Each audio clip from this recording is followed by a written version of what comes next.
Boa tarde, senhoras e senhores. Sob a proteção dos juízes, demos início à audiência pública referente ao tema 98 do incidente de resolução de demandas repetitivas, IRDR,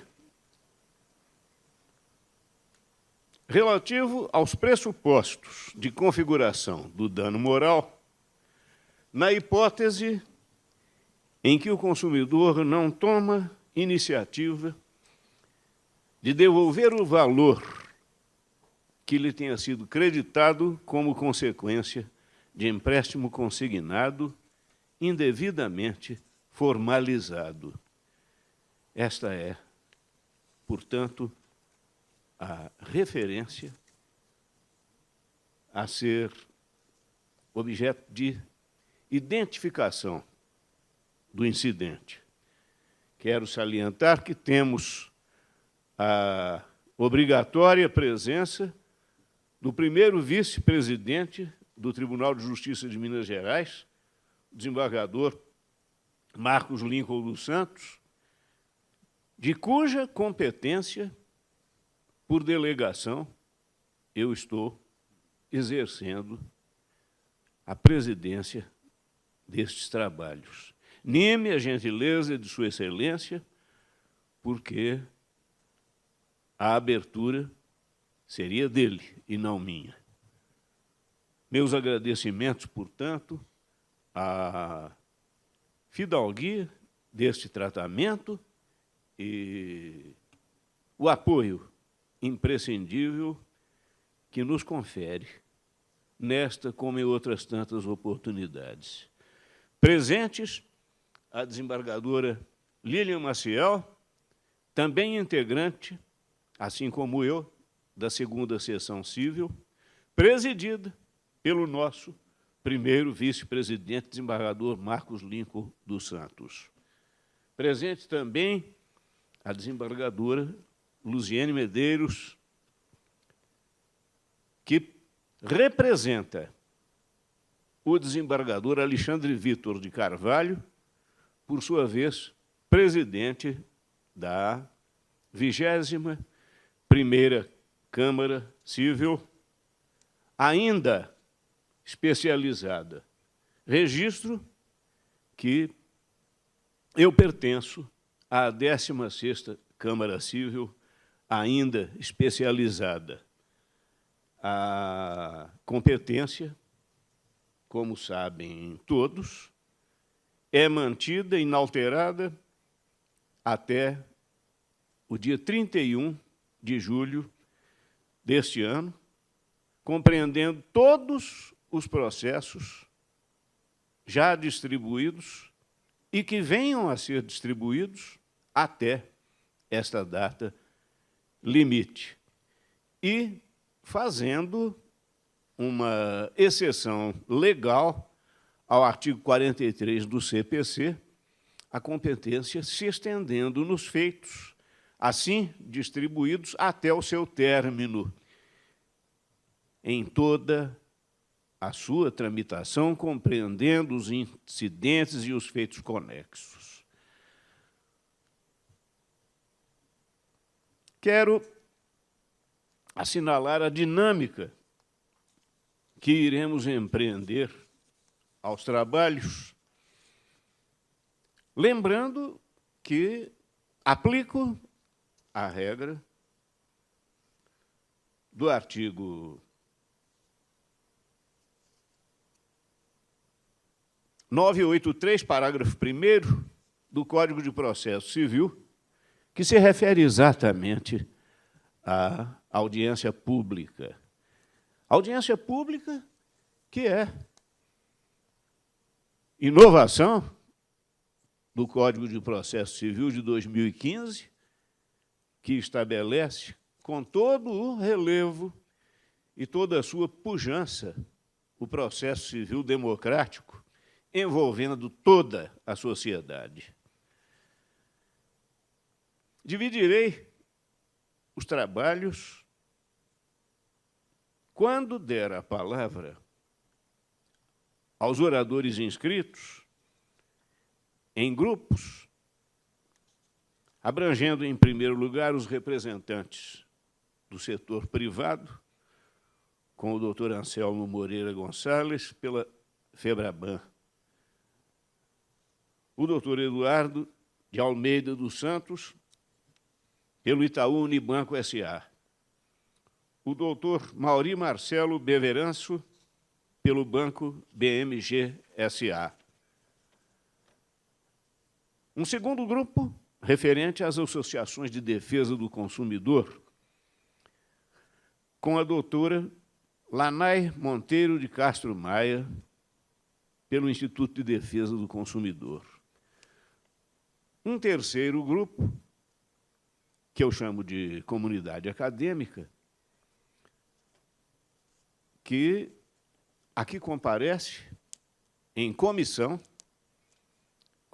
parecerista, formada por membros da Divisão de Assistência Judiciária e do Núcleo de Direito Privado e Vulnerabilidade da Faculdade de Direito da Universidade Federal de Minas Gerais, com a sustentação pela doutora Renata Cristiana Vieira Maia, pelo doutor Lucas Costa de Oliveira ou pelo doutor Ryan Emanuel do Carmo Cruz, como será decidido dentro em breve.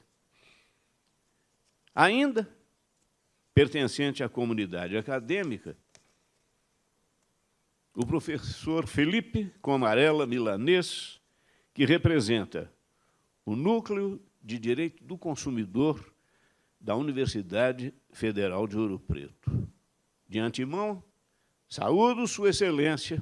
Hoje é a data de aniversário da antiga capital de Minas, que completa 314 anos como vila, Vila Rica, dia 8 de julho de 1711, data de Nossa Senhora do Pilar. Darei a palavra também ao representante da Ordem dos Advogados do Brasil. E há alguém mais que ainda queira fazer uso da palavra, a exemplo do defensor público, doutor Ricardo Salles Correia. Eu quero, inicialmente, fazer uma lembrança ligeira desses conceitos de dano moral e dano material por causa da fixação do objeto do litígio, que farei mais ao final. Já é antiga, a esta altura, esta classe de interesse tutelável em juízo do chamado dano extrapatrimonial, que é o sofrimento psíquico ou moral, compreendendo as dores, as angústias e as frustrações infligidas ao ofendido. A sua caracterização independe do dano patrimonial, mas pode conviver com ele. E os questionamentos irão versar tanto a independência quanto a possibilidade de convívio. Quero salientar que, como direi daqui a pouco, haverá esta interface entre o dano moral e o dano patrimonial, e a discussão também da autonomia de um relativamente ao outro. Aí está, em linhas muito ligeiras, uma evolução do conceito, sendo que a doutrina e a jurisprudência brasileiras reconhecem, têm reconhecido a reparação do dano moral como forma de amenizar o sofrimento da vítima, além de servir como desestímulo à prática de atos lesivos. De há muito, o dano moral é considerado passível de indenização, e aqui a discussão também envolve a postulação, a título de dano moral, de ambas as partes, de ambas as correntes envolvidas no tema do incidente de resolução de demandas repetitivas.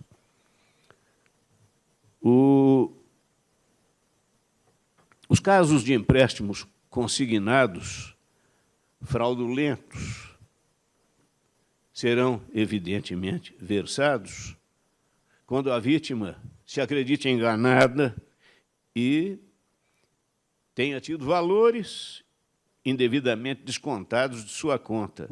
A jurisprudência vem reconhecendo direito à reparação por danos morais. E a fraude, quando existe, além de causar prejuízo financeiro, gera angústia e transtornos à vítima. Por outro lado, os tribunais também têm decidido acerca dos casos de empréstimos consignados, responsabilizando, não raro, a instituição financeira por não adotar medidas adequadas de segurança para evitar aquele divórcio de ideias, sendo obrigado a reparar, por vezes, tanto o dano patrimonial quanto o dano moral sofrido pela vítima. Eu gostaria de ouvir, antes de dar a palavra aos oradores, ao mesmo tempo em que reitero os meus agradecimentos ao primeiro vice-presidente do Tribunal de Justiça de Minas Gerais, desembargador Marcos Lincoln dos Santos, à desembargadora Lilian Maciel, para as considerações que queira tecer.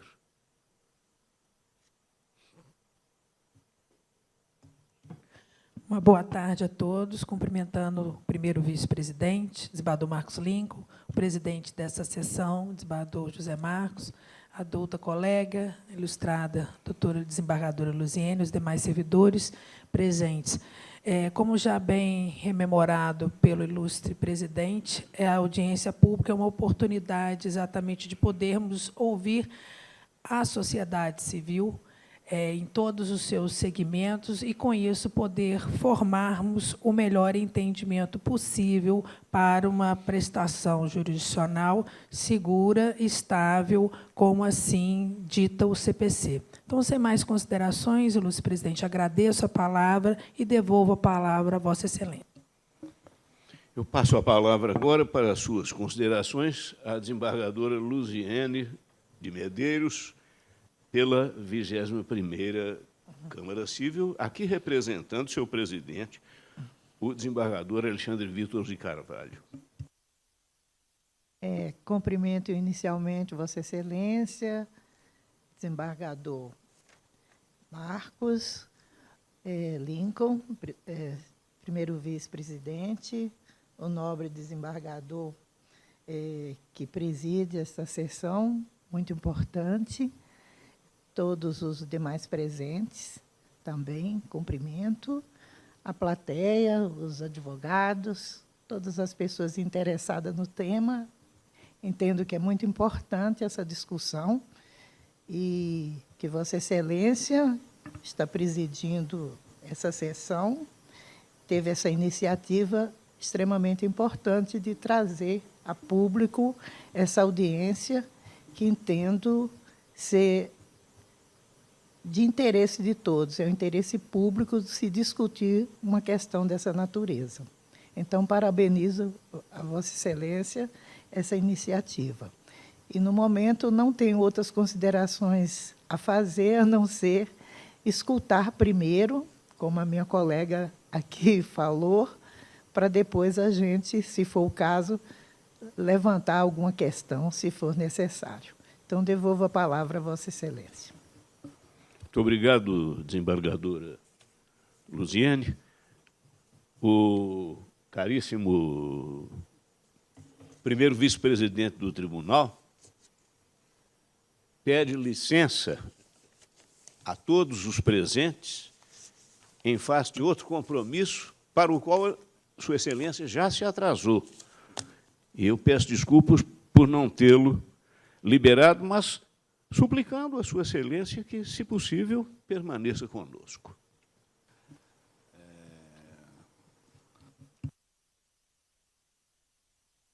Em primeiro lugar, eu gostaria de cumprimentar a mesa diretora desta sessão,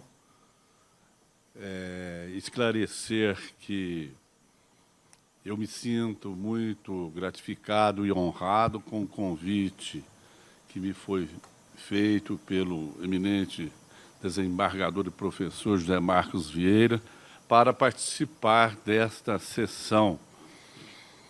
Cumprimento os integrantes da mesa, não é? E adotando a resolução do STJ, da linguagem simples e mais dinâmica, eu, peço permissão para, em nome do desembargador José Marcos Vieira, cumprimentar todos os integrantes da mesa, cumprimentar a ilustre desembargadora Lília Maciel, a desembargadora Luziane Medeiros, pela participação, os representantes do Ministério Público, e justificar que, evidentemente, eu me senti honrado e fiz questão de delegar a presidência dos trabalhos, não obstante formalmente e legalmente, ou seja, neste momento, presidente da segunda sessão civil, não é?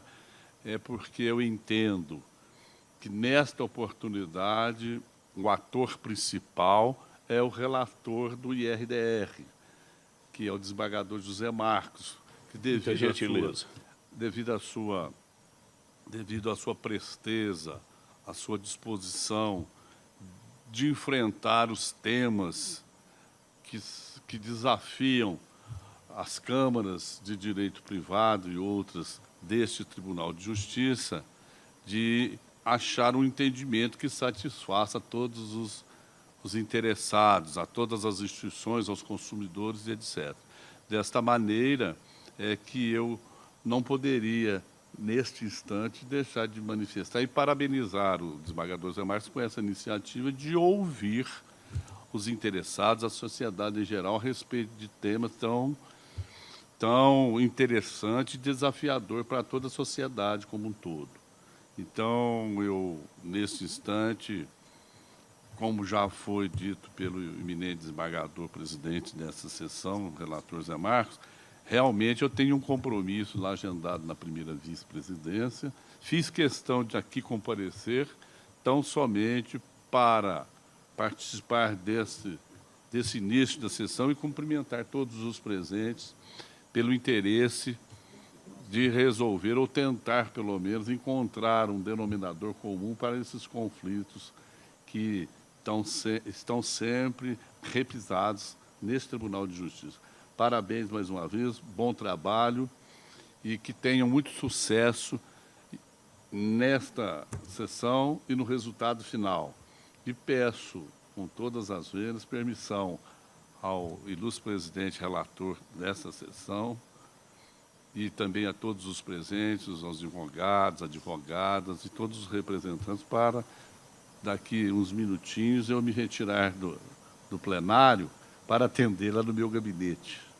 Muito obrigado, Magalhães. Senhor presidente, meu agradecimento por me haver lembrado de saudar o representante da Procuradoria-Geral de Justiça, doutor Luiz Roberto Franca Lima, e Menciono, embora tivesse feito ligeira referência, o representante da Defensoria Pública, Dr. Ricardo Salles Cordeiro, e o da Ordem dos Advogados do Brasil, seção de Minas Gerais, Dr. Carlos Henrique Soares.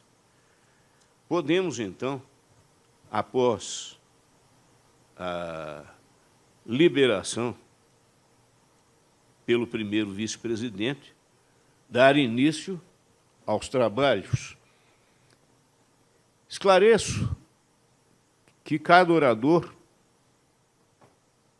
deve se ater ao tempo marcado para a sustentação oral, de 10 minutos, e o cronômetro será implacável. Tenho, portanto, que pedir a todos a possível brevidade e capacidade de síntese, embora do maior interesse o discurso de cada entidade aqui representada.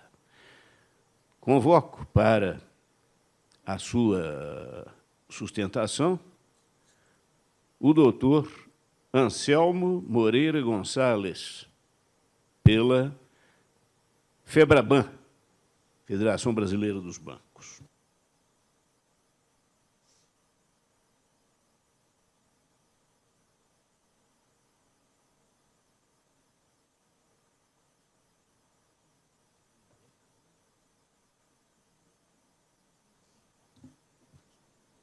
Olá. Boa tarde a todos. Vou pedir a Vossa Excelência que vai ser trazida, coloque a beca daqui a pouco, mas pode iniciar. Boa tarde a todos. Meu nome é Anselmo Moreira Gonçalves. Eu falo em nome da Federação Brasileira de Bancos, a quem, em nome dela, agradeço a oportunidade de fala, ao nobre desembargador Dr. José Marcos Vieira. Agradeço também a presença do nobre membro do Ministério Público, da Defensoria Pública e do membro dos Advogados do Brasil, da Ordem dos Advogados do Brasil, aos ilustres servidores e todos aqui presentes, e meus colegas advogados que também vão dividir tribuna comigo nesta tarde. Estamos aqui reunidos hoje para debater um tema de indubitável relevância que diz respeito a condições de configuração do dano moral na hipótese em que o consumidor não toma a iniciativa de devolver o valor que lhe foi creditado, como consequência do empréstimo indevidamente formalizado. E aqui imagino que estejamos diante de algumas situações.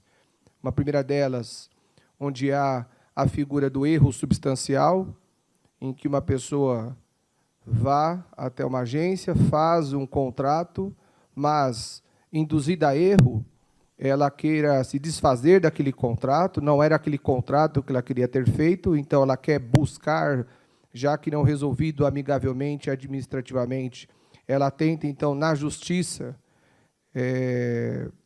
tentar resolver o problema e anular o contrato, ou a hipótese de fraude, que me parece bastante peculiar nesse cenário, porque, geralmente, o fraudador é quem se beneficia do dinheiro.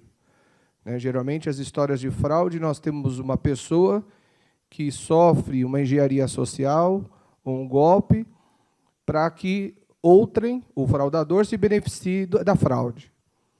Então, me parece menos provável a hipótese literal de fraude, mas, convenhamos, vamos, por uma questão de didática, admitir que haja uma fraude e que, por algum motivo, o dinheiro ficou na própria conta da vítima, certo?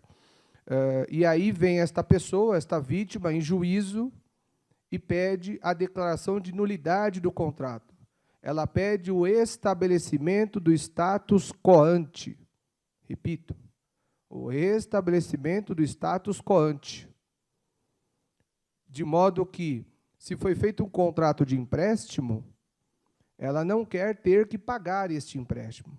O banco projetou mensalmente pagamentos, débitos na conta daquela pessoa, débitos, descontos no seu benefício previdenciário para quitar o empréstimo que ela não quer ter. Então, vem a Justiça e declara que tem que ser feita a anulação destes lançamentos. Só um minuto, eu vou botar aberto aqui.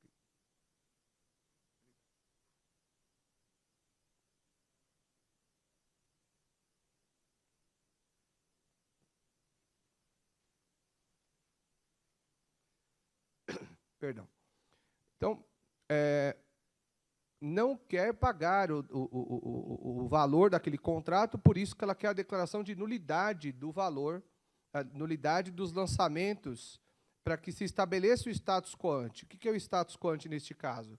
Para que retroceda a uma realidade em que aquilo não aconteceu, em que não foi feito nenhum tipo de contratação em nome dela. Muito que bem.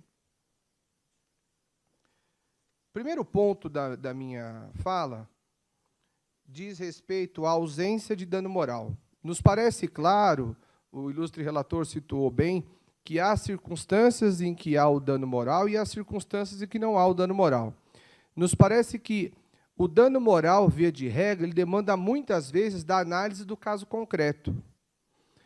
E, particularmente, me parece que, quando você tem uma situação de desfazimento de um contrato jurídico e, consequentemente, cobranças que acabam se tornando cobranças indevidas, porque a parte não queria ser cobrada daquele valor, isto é uma situação que não configuraria data máxima vênia dano moral.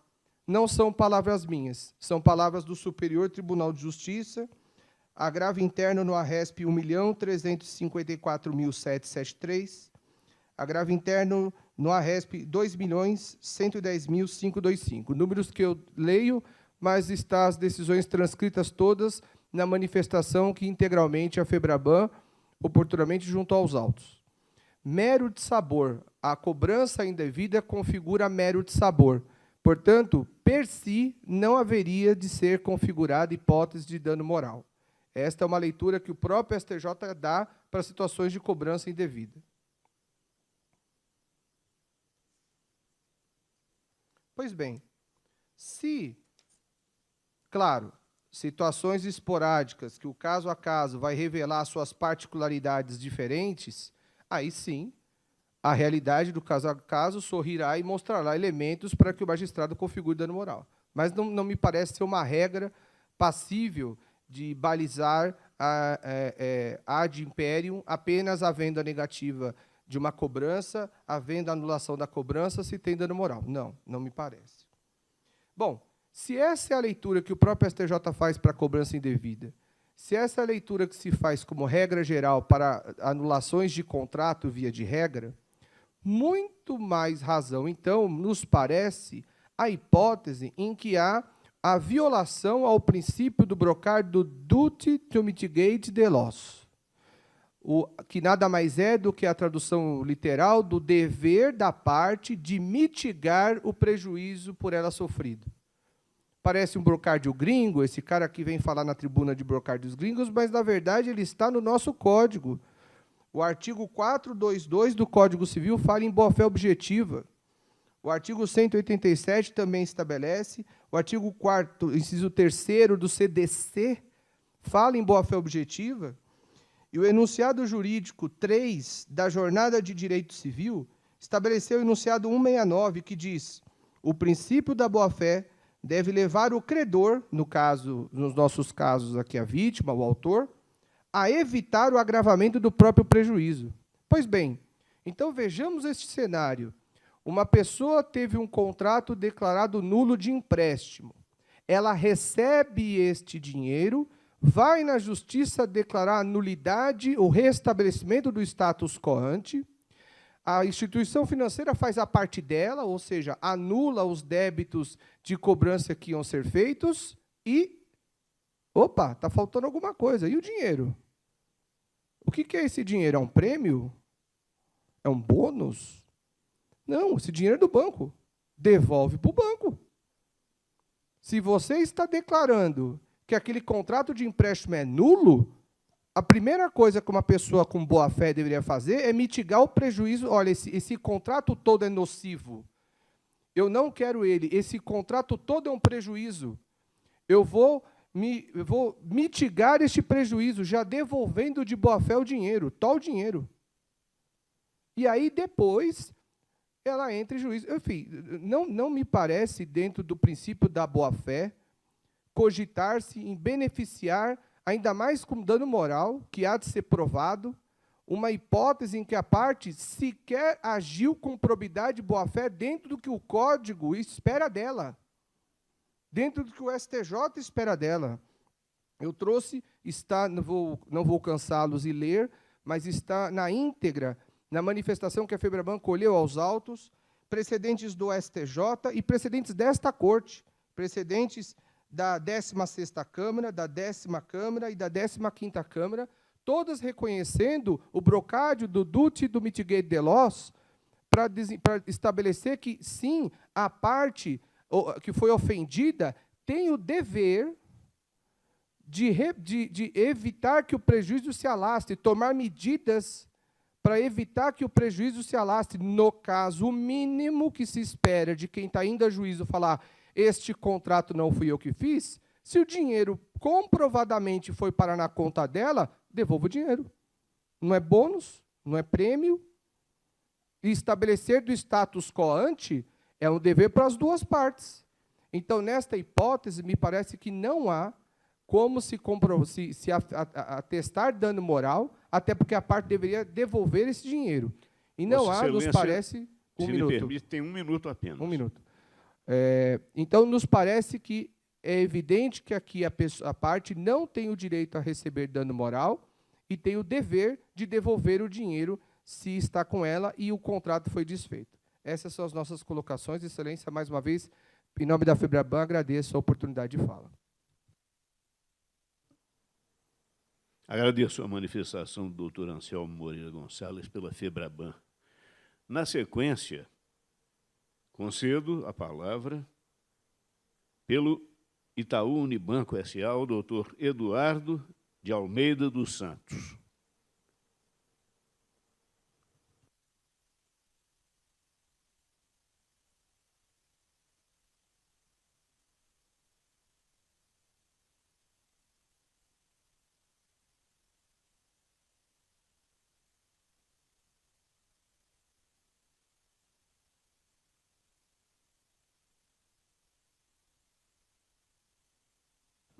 Uma boa tarde a todos. Meu nome é Eduardo, falo em nome do Itaú Unibanco. Inicialmente, eu gostaria de agradecer ao presidente da sessão, vice-presidente do tribunal, demais desembargadoras, membros da Ordem dos Advogados do Brasil, da Defensoria Pública, do Ministério Público, demais servidores, meus colegas advogados e a todos que aqui estão presentes nesta audiência pública. Gostaria de, inicialmente, também fazer um agradecimento especial ao Tribunal de Justiça de Minas Gerais por conceder esse espaço em audiência pública. É muito importante sempre que a sociedade civil esteja presente dentro dos tribunais para que as nossas decisões, para que as decisões que vão nortear o futuro da sociedade sejam sempre pautadas pela população, por argumentos sempre fortalecidos e que refletem a realidade da sociedade. Como o meu colega Anselmo anteriormente disse no início, este IRDR ele busca definir as condições para a configuração de dano moral quando o consumidor, ao receber valores indevidos por empréstimo consignado não contratado, não toma iniciativa para devolvê-los. E aqui, não fazendo juízo de valor, se a contratação era inválida, por que foi considerado inválido, mas nos casos em que as contratações elas são declaradas pelo Poder Judiciário como uma contratação inválida, portanto, deveria se restabelecer as condições originais. O Superior Tribunal de Justiça, recentemente, no RESP 2.161.428, decidiu que descontos considerados indevidos não geram, por si só, dano moral, sendo necessário avaliar o caso concreto. E este caso, deste RESP, nas duas instâncias iniciais, o dano moral ele foi afastado porque a parte autora não manifestou o seu interesse de devolver o valor do empréstimo contratado. Então, foi afastado ali, aquele contrato foi declarado nulo, mas a parte autora não dispôs de meios para devolver aqueles valores. E o STJ, na pessoa do ministro Moura Ribeiro, inclusive disse: a pretensão configuraria comportamento contraditório de sua parte, além de não ter sido demonstrada nenhuma evidência que indicasse ofensa à honra ou à imagem a autorizar a reparação buscada. Essa decisão, inclusive, é muito consistente com os julgados do próprio Tribunal de Justiça de Minas Gerais, em casos em que é afastada a indenização pelo fato do consumidor ter se apropriado da quantia depositada em sua conta. Este comportamento viola claramente o princípio da boa-fé e, como o Anselmo anteriormente a mim disse, o princípio de mitigar o próprio prejuízo. E não é crível que uma pessoa que alegue estar sofrendo descontos não procure meios para devolver esse dinheiro. E eu gostaria de trazer dados concretos do Itaú Unibanco sobre o tipo das ações que nós estamos recebendo desde 2024 sobre contratações de consignado. Apenas 21% das demandas judiciais que nós estamos recebendo desde 2024, os consumidores eles procuraram algum tipo de solução administrativa, sejam através das nossas centrais de atendimento, pelo Bacen, pelo Procon. Apenas 21% procurou o banco para resolver o seu problema antes do ajuizamento da ação. 68% das ações tratam-se de contratos firmados até 2021. Então, nós temos 68% dessas entradas discutindo contratos que foram feitos em 2021, 2020, antes disso. Ou seja, temos aqui mais de 4 anos de descontos e não seria crível que uma pessoa que alegadamente não reconhece aquela contratação, ela não busca meios e ela leva 4 anos para se insurgir sobre esse alegado dano. E o dado que mais aqui nos interessa, importa para o debate, que apenas, na verdade, 99,8% desses consumidores sequer narram ali na sua inicial a iniciativa de devolver o valor. Apenas, então, 0,2% dos consumidores ou depositam em juízo ou eles falam: recebi esse dinheiro e gostaria de devolver. Temos aqui, então, a maioria esmagadora de ações de clientes, de contratantes, que não buscam meios para mitigar o seu próprio prejuízo. Devemos aqui ter muito claro em nossas cabeças de que a pessoa que alega aquele dano, aquele prejuízo, deve, sim, tomar meios, tomar iniciativas de mitigar o seu próprio prejuízo o mais rápido possível, e isso não está acontecendo nas ações judiciais que estão chegando para a decisão do Poder Judiciário. O banco só tem noção e tem ciência, praticamente, de quando a ação chega dentro dos seus canais das ações judiciais. É importante que, sempre quando há decisões discutindo dano moral, o perigo que nós estamos diante de criar uma indústria. Existem casos, sim, de que a indenização por dano moral ela é cabível e tem que ser feita, não vou entrar nesse mérito, mas quando estabelecemos um critério de que há, pura e simplesmente, a configuração do dano moral, estamos expostos a demandas aventureiras, demandas que exclusivamente servem para angariar danos morais, angariar honorários, e que não vão discutir, de fato, um bom direito, que vão necessitar de uma boa decisão. Então, é importante que a gente sempre tenha em mente de que, sempre quando há discussão de dano moral, o judiciário, a sociedade civil, está exposta ao risco de demandas aventureiras que não contribuem em nada com a nossa sociedade. Por isso, em nome do Itaú Unibanco, entendemos que a melhor tese a ser firmada é a de que não cabe a indenização de dano moral quando o consumidor não toma a iniciativa de devolver os seus valores. Essa é a forma mais justa, segura e coerente com os princípios de direito civil, não apenas para o Poder Judiciário, mas também e principalmente para toda a sociedade brasileira. Muito obrigado.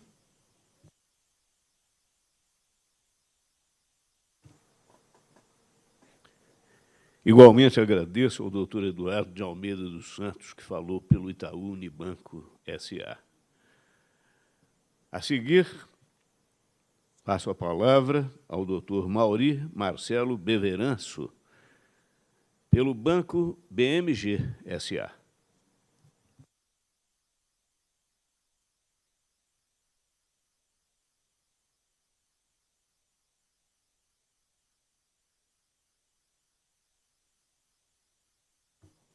Muito obrigado, senhor presidente. Eu agradeço a concessão da palavra. Eu cumprimento Vossa Excelência, me permitindo registrar, desembargador José Marcos, né, o seu cuidado nos julgamentos dos IRDRs. Já não é a primeira audiência pública que participo sob a presidência de Vossa Excelência. Já foi destacado aqui a importância disso para esse julgamento de IRDRs, em que vai se fixar uma tese em abstrato. E também cumprimento todos os presentes, os desembargadoras, o nosso excelentíssimo vice-presidente, o procurador de Justiça e todos que vão participar. Não vou aqui repetir, senhor presidente, o que já foi dito, vou tentar, né, contribuir aqui com outras questões, mas só lembrando que, quando estamos, né, no julgamento de um IRDR, aqui é um ato anterior ao julgamento, mas é um debate a esse respeito, né, o que se busca é fixar uma tese jurídica abstrata para ser aplicada, né, em casos concretos. E, em se tratando de dano moral, né, já é antigo o entendimento da doutrina e da jurisprudência, no sentido de que a presunção do dano moral sempre tem que ser a exceção. São situações específicas, são exceções que a jurisprudência e a doutrina têm entendido pelo dano moral presumido.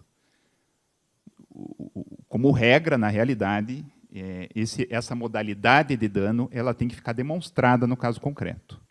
E se é essa a premissa, né, não se pode fugir dela aqui, principalmente num julgamento em que se pretende fixar uma tese em abstrato, né.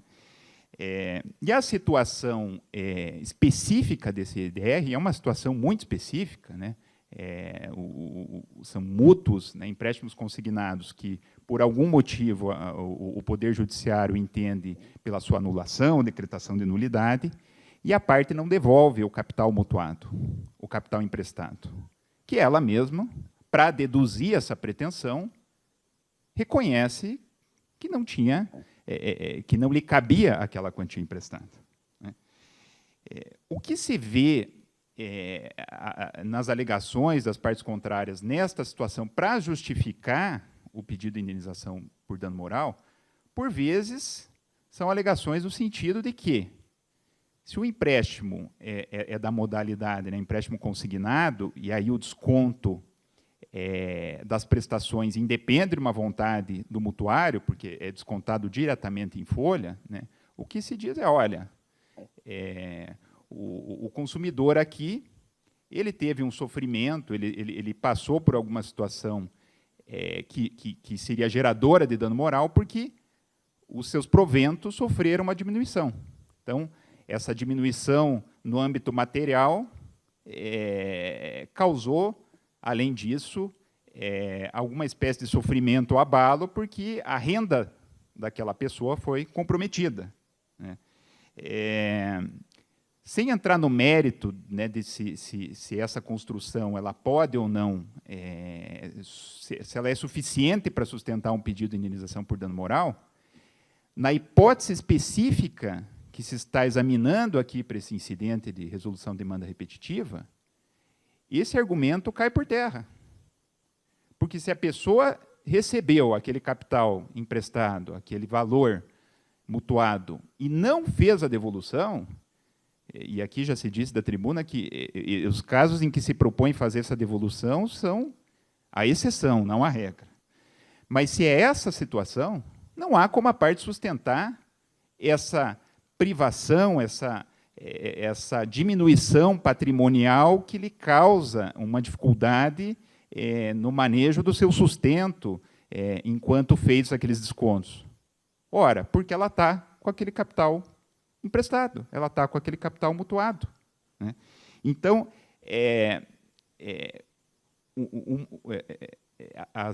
a pretensão em si é incompatível com a realidade da situação concreta, né? Além disso, né, já se disse aqui o entendimento do Superior Tribunal de Justiça, desse próprio egrégio tribunal, em diversas situações não só semelhantes, mas idênticas à que se está se examinando aqui, eu gostaria de destacar uma outra faceta do dano moral, que, inclusive, foi mencionada por Vossa Excelência, desembargador José Marcos, né, da questão do critério pedagógico do dano moral, né? E digo isso porque já se falou em algumas manifestações desse IRDR, né, a esse respeito. É importante lembrar aqui que a jurisprudência, a doutrina, quando trata, né, desse critério pedagógico, esse critério talvez mais punitivo, essa função do dano moral, isso sempre se dá a partir de exame de peculiaridades do caso concreto e sempre atrelado a um exame do grau de reprovabilidade, né, da conduta do ofensor. Aqueles casos de dolo, de culpa grave. Mas este elemento, esse critério, ele está sempre aliado ao parâmetro, ao quantum do dano moral, e não uma categoria de indenização por dano moral autônoma, que pudesse justificar a fixação aqui, né? Ou seja, nós não temos essa figura no direito brasileiro da indenização do dano moral pedagógico por si só, com uma figura autônoma, em que não se comprova para aquele indivíduo o abalo pessoal, o abalo à sua honra, mas se entende por uma espécie de dano moral punitivo. Não, nós não temos essa figura. O que se tem, o que a jurisprudência tem admitido é, na dosimetria do dano moral, na fixação do valor, se considerar esse aspecto pedagógico. Agora, se de início já não se tem uma situação aqui caracterizadora do dano moral para o consumidor na situação específica desse IRDR, não há também como se falar nesse aspecto da valoração da indenização do dano moral. Então, fazendo essas considerações aqui e agradecendo a atenção de todos, né, é que o Banco BMG, né, reitera aqui os termos da sua manifestação, entendendo que nessa situação específica não há como se entender pela presunção de que seriam cabíveis os danos morais. Muito obrigado.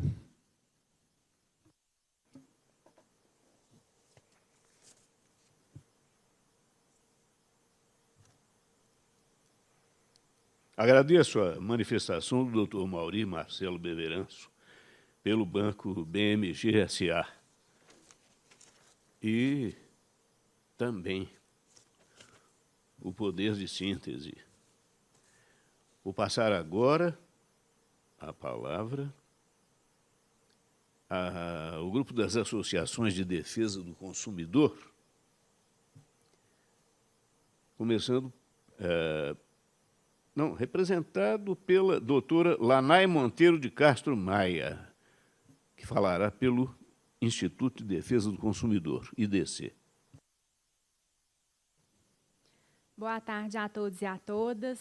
Cumprimento na pessoa do excelentíssimo desembargador relator, doutor José Marcos Vieira. Bom, o que me trouxe hoje aqui na qualidade de representante do Instituto de Defesa Coletiva, que é uma entidade civil que luta aí há 25 anos na defesa dos direitos dos consumidores de todo o Brasil, uma missão aí árdua, mas que a gente vem desempenhando para tentar garantir exatamente a proteção dessas pessoas que, em sua maioria, são hipervulneráveis. A nossa tese ela é clara e inequívoca. O dano moral, obviamente, ele é devido nos casos em que o consumidor ele é obrigado a aceitar um crédito consignado e, por mais que ele não devolva esse valor de forma imediata, ele já sofreu o dano. Em sua essência, ele já foi lesado. Ele já teve os seus direitos inobservados por essas instituições financeiras.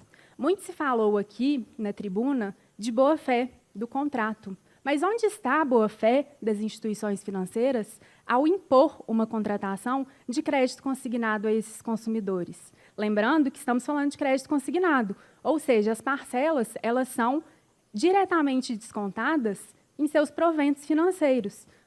Esses consumidores, eles são privados mensalmente de sobreviver de uma forma mais digna, considerando que, mesmo que não tenha pedido esse empréstimo, eles sofrem ali aqueles descontos mensais. O crédito consignado, sem a devida autorização do consumidor, infelizmente, se tornou o modus operandi dessas instituições financeiras. E isso é, obviamente, claro que a gente está aqui. São diversos casos em todo o Brasil. Já tivemos o IRDR 73, que também discutiu essa modalidade. Então, se tornou, na verdade, uma prática reiterada, e não apenas uma falha na prestação de serviço. Nesse caso, estamos falando, de um lado, de instituições financeiras, que têm grande poderio econômico, de outro, os consumidores, que têm vulnerabilidade informacional, técnica, econômica e jurídica. Os fornecedores, de acordo com o Código de Defesa do Consumidor, eles têm a responsabilidade objetiva, eles devem responder por toda e qualquer falha que tenha na prestação de serviço. E, nesse caso, o dano moral ele deve ser, sim, presumido, considerando que, na sua essência, a prática que é reiterada e totalmente contrária à lei, ela fere a dignidade da pessoa humana que teve esse crédito empurrado, sem que tivesse qualquer tipo de opção. Ou seja, esses consumidores eles são privados, sim, de sua subsistência. E isso deve ser penalizado através do dano moral individual a cada um desses consumidores. Eu trago aqui um exemplo. O Instituto ele tem diversas ações coletivas contra a grande maioria das instituições financeiras, questionando exatamente esse modus operandi. E, na maioria delas, a gente tem decisões favoráveis, reconhecendo a lesividade da conduta.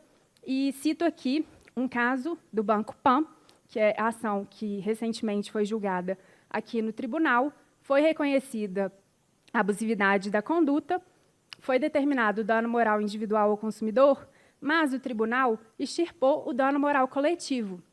A gente está recorrendo e espera que essa questão seja revertida, mas se não há dano moral individual, se não há dano moral coletivo, afinal, qual que é a consequência para o banco?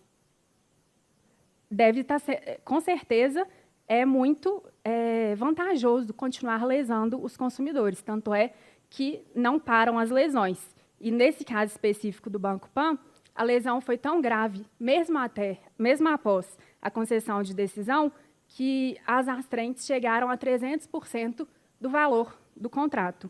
E essa decisão, inclusive, foi confirmada pelo STJ.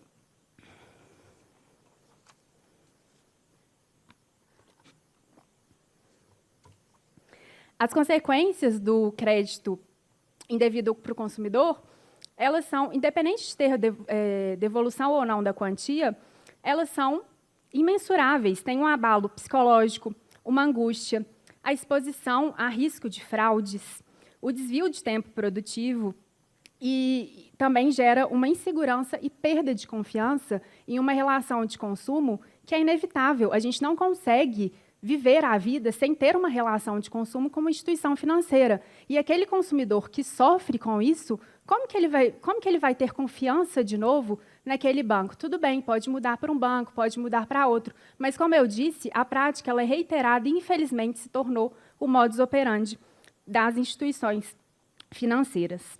E aí eu questiono, mas por que o consumidor não devolveu?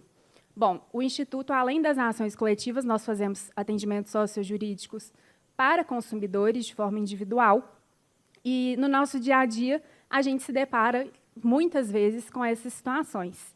E qual que é a desculpa, entre aspas, que o consumidor dá por não ter devolvido o valor?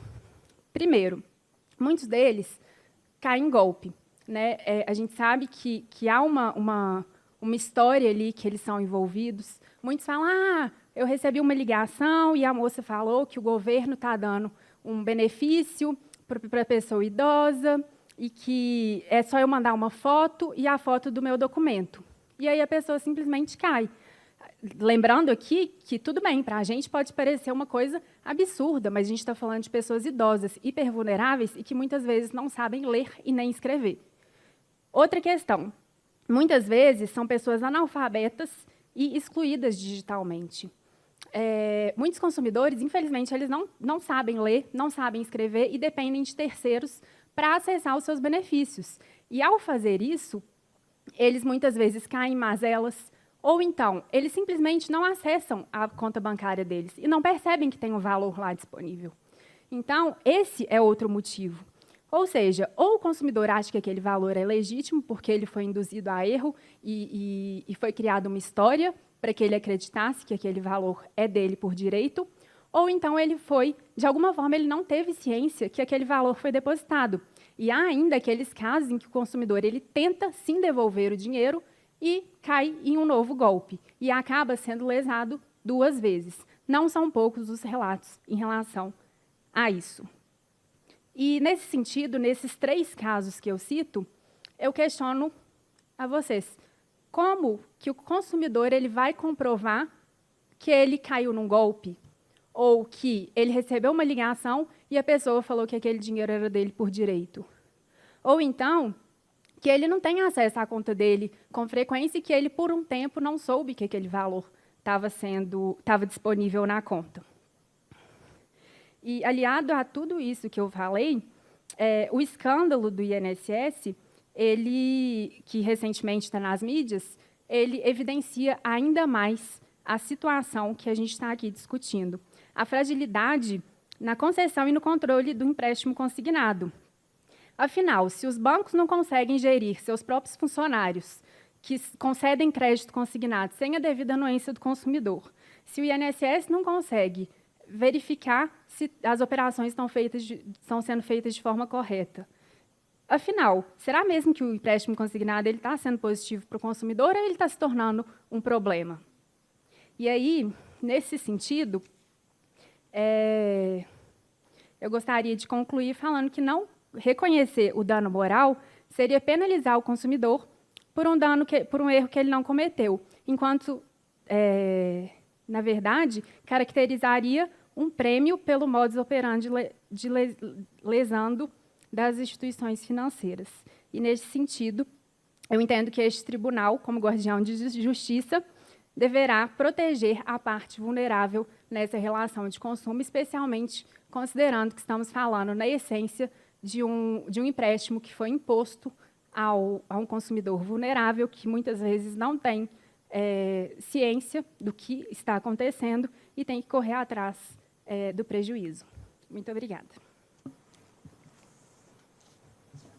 Doutora Lanai Monteiro de Castro Maia, eu não só agradeço a sua manifestação, como lhe peço desculpas, porque até tive um pouco de dificuldade quando percebi que o grupo, que intitulei aqui de 2, das associações de defesa do consumidor, continha apenas a representação do Instituto de Defesa Coletiva, mas eu esperava do Instituto de Defesa do Consumidor também, que já esteve aqui em IRDR anterior, mas faço esse pedido de desculpas por haver cometido uma pequena confusão.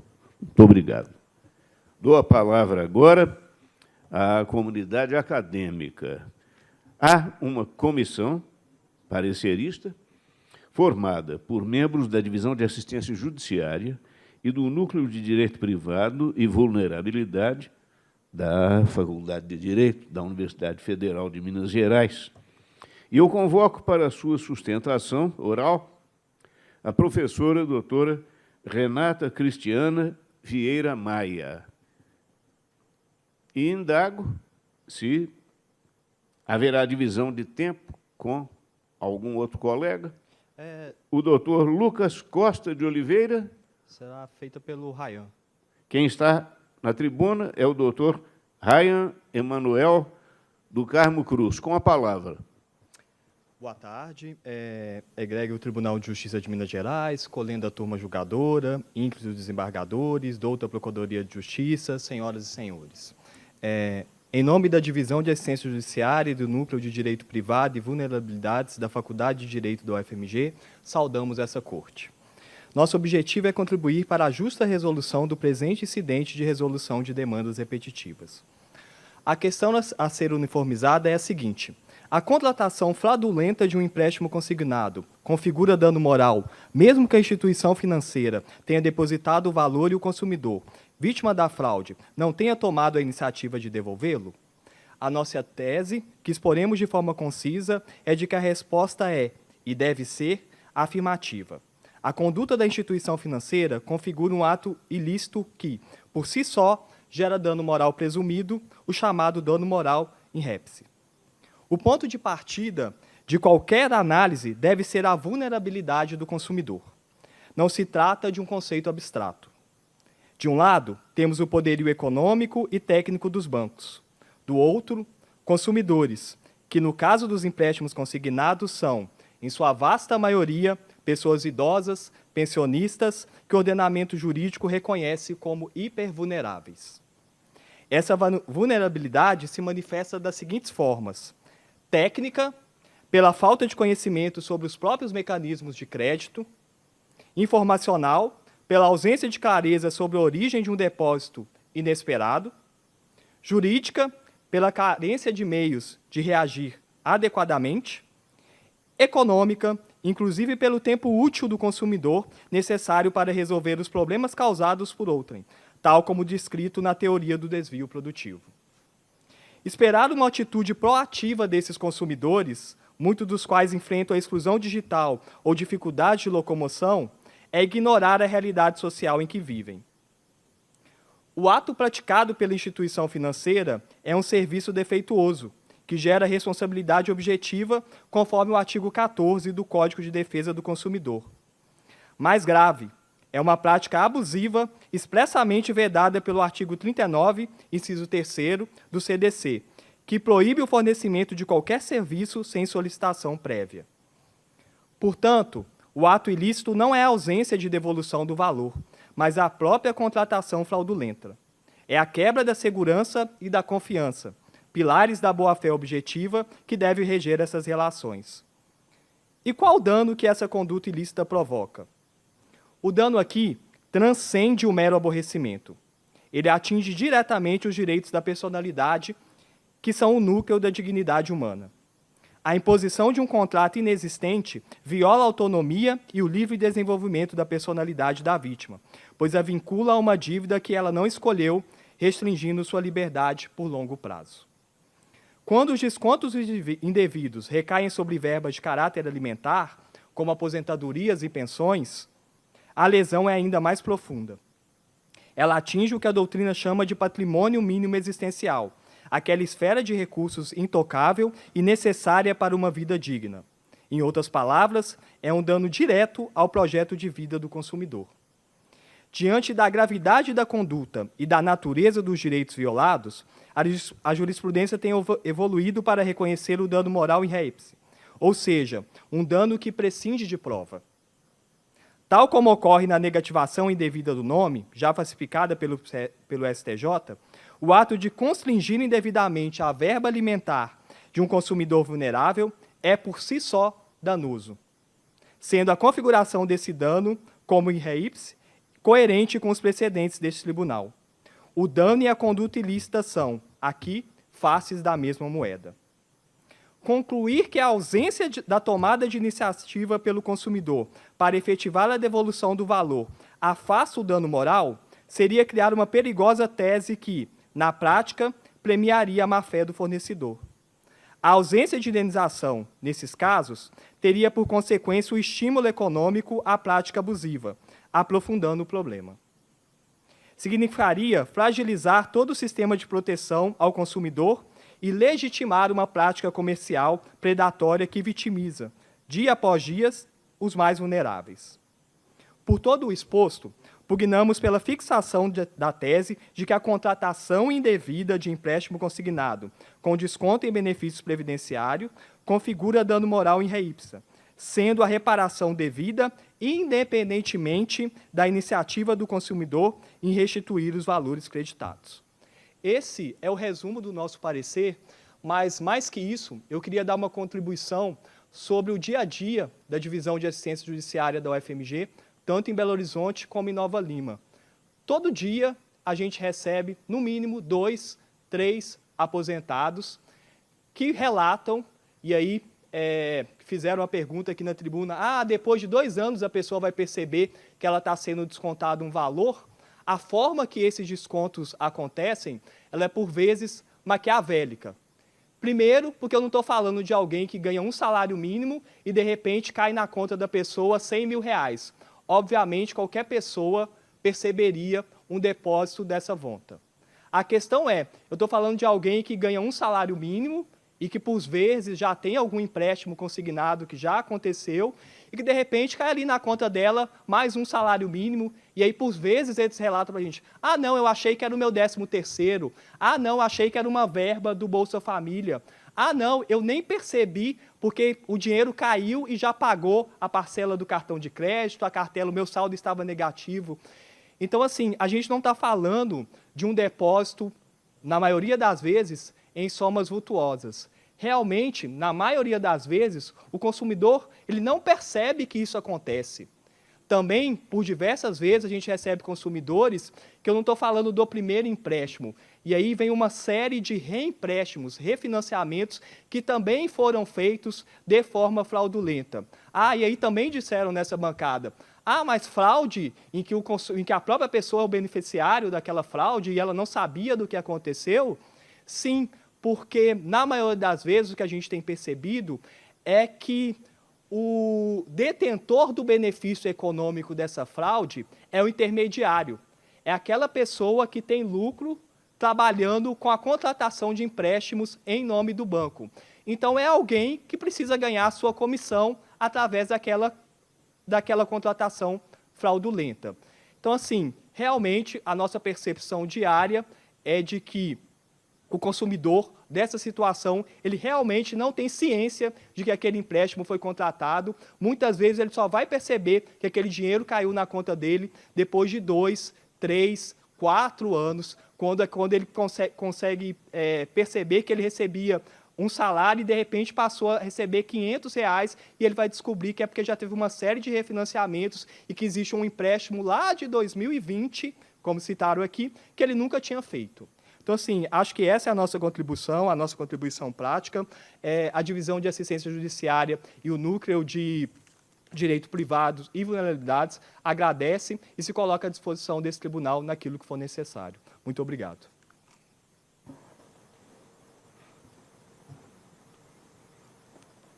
Meu agradecimento ao doutor Ryan Emanuel do Carmo Cruz, que falou pela Divisão de Assistência Judiciária e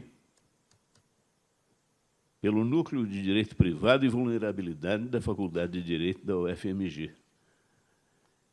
Quero agora conceder a palavra ao professor Felipe Comarella Milanês, representando o Núcleo de Direito do Consumidor da Faculdade de Direito da Universidade Federal de Ouro Preto.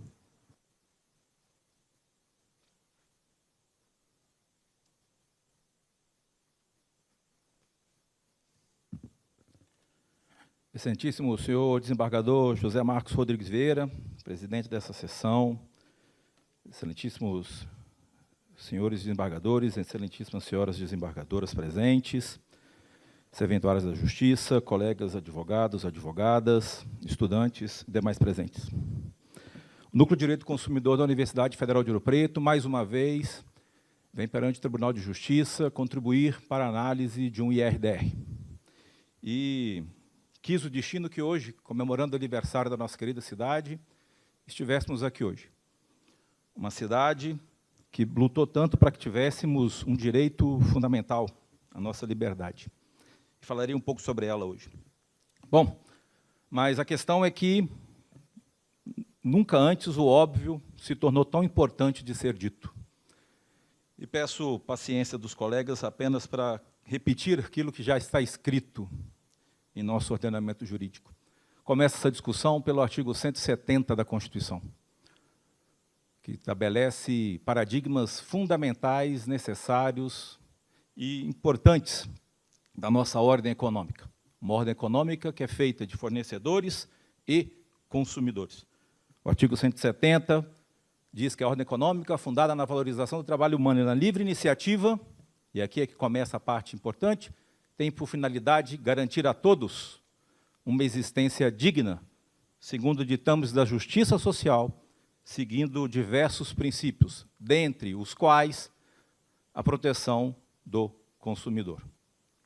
Nós não estamos falando de outra coisa, senão em um padrão civilizatório de dignidade nas relações econômicas privadas, na existência de uma sociedade de consumo. E esse padrão civilizatório, baseado nos ditames do artigo 170, encontra-se inserido pelo Código de Defesa do Consumidor, que logo de início já diz que suas normas são de ordem pública e interesse social. Não vamos nos enganar. O julgamento desse RDR dispõe, sim, sobre o padrão civilizatório que queremos numa sociedade orientada pelo capitalismo. Mas uma sociedade em que o capitalismo se orienta também por uma Constituição Federal, a qual ele também deve se submeter. Então, discussões sobre questões econômicas necessariamente precisam passar pela compreensão do interesse social e da ordem pública vinculados ao tema do direito do consumidor. Também a política nacional das relações de consumo, e chama atenção para a política nacional, porque ela também se impõe aos poderes constituídos, ao Executivo, ao Legislativo e ao Judiciário, que tem uma função exatamente com essa conotação e esse contato com o artigo 170 e artigo 5º da Constituição Federal, que também devem atuar em vista da promoção da proteção do consumidor. É claro que nós não estamos falando aqui de uma tendência, mas estamos falando aqui do reconhecimento normativo de que há que se olhar para a pessoa consumidora como sendo aquela merecedora de proteção, aquela merecedora de um padrão de dignidade capaz de coexistir com o fornecedor, mantendo-se assim as condições necessárias para ter uma ordem econômica constitucional. Bom, esse mesmo artigo 4º vai estabelecer que, dentre os princípios dessa política, que vai estabelecer, dentre outros elementos, a proteção dos interesses econômicos dos consumidores, e falarei deles daqui a pouco, vai adotar alguns princípios. O artigo 4º, inciso 6º, coibição e repressão eficiente de todos os abusos. Não são aqueles que, com o passar do tempo, um ou outro possa achar que se chame mero aborrecimento. Sobre isso, fiz um estudo bastante profundo de 100 decisões do Tribunal de Justiça de Minas Gerais. Foi publicado num trabalho organizado pela Comissão de Defesa do Consumidor da OAB, o direito do consumidor na visão do Tribunal de Justiça de Minas Gerais. Após analisar 100 acórdãos do TJ, a conclusão que chegamos é que não há uma compreensão do que seja direito de personalidade. Porque o que gera dano moral é a lesão ao direito de personalidade. E não se uma pessoa X ou Y, em razão da lesão ao direito de personalidade, veio a sentir algum desconforto, veio a sentir algum abalo emocional. Isso é consequência do comportamento, que pode ou não acontecer, mas o dano moral vai decorrer do impacto ao direito de personalidade. E é exatamente essa repressão e coibição aos danos que se ocasionam por lesão ao direito de personalidade é que nós estamos aqui hoje. Há que se estabelecer também um estudo constante das transformações do mercado. É fato que, em 1990, não havíamos essa epidemia de empréstimos consignados indevidos, essa epidemia de empréstimo de cartão de crédito com margem consignada, com desconto de parcela mínima. E é preciso acompanhar essa evolução. E ter um código principiológico é fundamental nesse momento, para compreendermos os valores sobre os quais se estrutura a proteção do consumidor do Brasil. Que, ainda que o mercado evolua, que sempre está um passo à frente, inventando e inovando práticas ou estratégias comerciais, há que se analisar essas evoluções com base no que prevê o Código de Defesa do Consumidor. Para além da política nacional, então, que estabelece essa coibição e repressão eficiente de todos os abusos, temos ainda os direitos básicos do consumidor. Primeiro desse direito, e aí me remeto à minha cidade, Ouro Preto, o direito de liberdade de escolha. É essencial compreendermos o sujeito no contexto do capitalismo e no contexto da sociedade de consumo. O ato de consumir é expressão de um direito de personalidade. Querer ou não querer consumir é expressão de quem somos, o que queremos, para onde vamos no rumo das nossas vidas. É um elemento de autodeterminação. E é aqui que ocorre uma primeira lesão fundamental que precisa ser compreendida. A desconsideração da vontade e da liberdade de escolha do consumidor afeta um aspecto inerente da sua personalidade. E é exatamente a lesão à liberdade de não querer consumir, de não respeitar a sua posição, seja por mais diversos subterfúgios, como, por exemplo, passar informações equivocadas, não transparentes. Proteção, outro direito, proteção contra práticas e métodos comerciais abusivos. Mais um, efetiva prevenção e reparação dos danos. Novamente, devemos trabalhar esse conceito de dano, novamente, aqui. O dano moral do consumidor por violação da liberdade de escolha, mas, em se tratando de idoso, também em razão de uma violência financeira, que não considera a vontade e a particularidade desse sujeito. E aqui estamos falando de descontos indevidos em parcelas previdenciárias, que, em grande maioria, são idosos. Um artigo publicado no início desse ano, na revista do CNJ, trata muito bem desse tema, sobre as formas de violência financeira que são escamoteadas. Avanço. Em relação à violação ao direito, ou a esse elemento patrimonial, violação da escolha do consumidor e também dos descontos, cabe trazer aqui um enunciado aprovado no último Congresso do Brasilcom, no Rio de Janeiro, que diz: a intangibilidade patrimonial do consumidor integra o conceito de dignidade da pessoa humana, de modo que a violação indevida a esse patrimônio justifica a compensação por danos extrapatrimoniais. Então, é a contribuição da academia com relação à caracterização desse dano. E, para terminar, aqui o óbvio também tem que ser dito. Um consumidor que recebe ou que é depositado em sua conta sem considerar a sua vontade, e aqui estamos falando de depósitos indevidos, não é isso? Devidamente formalizados, tem que se aplicar o que está escrito no Código de Defesa do Consumidor. Desde 1990, na verdade, não há que se falar em julgamento de dano moral a partir do comportamento dele devolver ou não, e nem em razão do depósito ou do valor depositado. Porque, na verdade, o Código de Defesa do Consumidor já diz que isso tem que ser equiparado. Não é que ele chama de, ele tem que ser equiparado à amostra grátis. Tudo aquilo que é levado ao consumidor sem a sua vontade, sem seu querer, e por isso indevido, porque ele não quis, o CDC estabelece a imposição da amostra grátis. Um minuto, professor. Então, artigo 39, parágrafo único, o óbvio precisa ser dito. Em relação a esse elemento da amostra grátis, também temos uma tese que foi aprovada no último Congresso. O depósito de valores por entidades bancárias, financeiras e afins que atuam no mercado de oferta de crédito em conta bancária do consumidor e sem sua prévia solicitação é considerada amostra grátis e, portanto, não gera obrigação de pagamento e, tampouco, devolução. Inclusive, vai sair um artigo sobre isso na próxima revista de Direito do Consumidor, onde a gente tenta comprovar. Logo, a tese que deve ser firmada por esse tribunal, a violação da liberdade de escolha do consumidor, a violação da vontade e retirar valores de sua parcela previdenciária é, por si só, caracterizador de dano moral. Muito obrigado. Meu agradecimento ao professor Felipe Comarela Milanês. Novamente, meus cumprimentos pelo aniversário de sua cidade. Eu agora quero conceder a palavra à Ordem dos Advogados do Brasil, seção de Minas Gerais, na pessoa do Dr. Carlos Henrique Soares.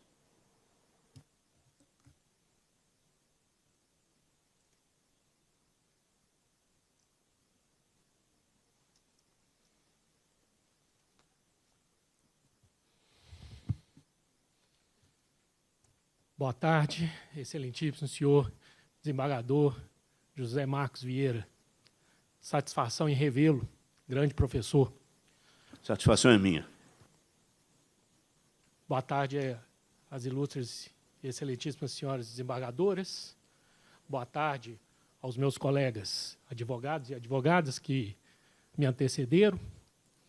E eu gostaria de fazer aqui um pequeno e breve indicação de que eu adiro às considerações feitas pelo Instituto de Defesa Coletiva, pela UFMG, no seu Departamento de Assistência Judiciária, pela UFOP, e a Ordem dos Advogados do Brasil, no qual aqui eu represento, também defende a necessidade de uma disciplina com relação a esta epidemia ou pandemia do crédito consignado que vem assolando aqueles que mais precisam neste país.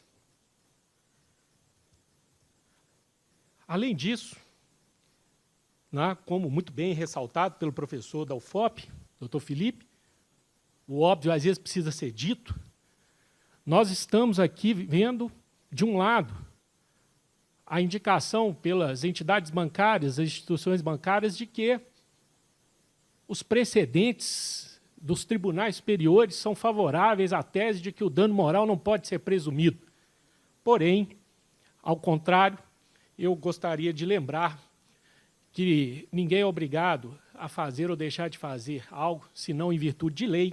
E nós temos uma lei em nosso país, que é o Código de Defesa do Consumidor, que não foi dito nenhuma vez pelas entidades e instituições bancárias aqui representadas, desde 1990, com uma base muito forte, uma das leis mais bem ressaltadas e mais bem feitas do país, que sofre poucas reformas e que precisa ser objeto de enfrentamento por este tribunal quando se diz ou quando se entende quanto ao dano moral nesta epidemia ou pandemia de crédito consignado.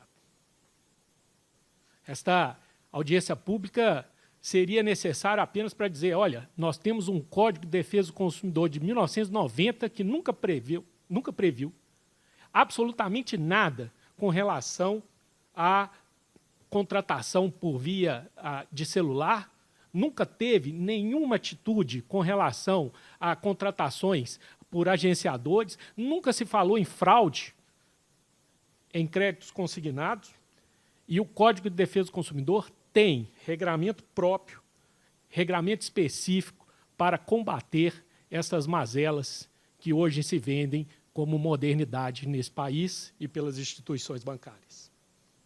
Então, portanto, eu enalteço o Código de Defesa do Consumidor, especialmente, e aí eu lembro, o artigo 14 do Código de Defesa do Consumidor, além de outros que poderiam ser citados, que estabelecem essa responsabilidade civil objetiva das instituições bancárias, independentemente de culpa, e que deve ser observado neste julgamento para todos. É fato, eminente desembargador Zé Marcos, e eu gostaria de ressaltar que Carnelucci não teve essa previsão. Quando ele perguntado sobre o processo, ele indicava a justa composição da lide, mas ele imaginava que as situações se resolviam entre pretensão e pretensão resistida, autor e réu. Hoje nós temos situações muito mais complexas, demandas muito mais vultuosas, massificadas. E a situação que nós temos hoje no país precisa, sim, de ter um enfrentamento pelo judiciário de uma forma mais macro e não efetivamente só no caso concreto. Apenas para fazer aqui uma observação, segundo o CNJ, os maiores litigantes do país, entre os 10 maiores litigantes do país, todos são bancos. De Caixa, Banco do Bradesco, Banco do Brasil, Banco Pan, Banco BMG, Itaú, são estes os maiores litigantes.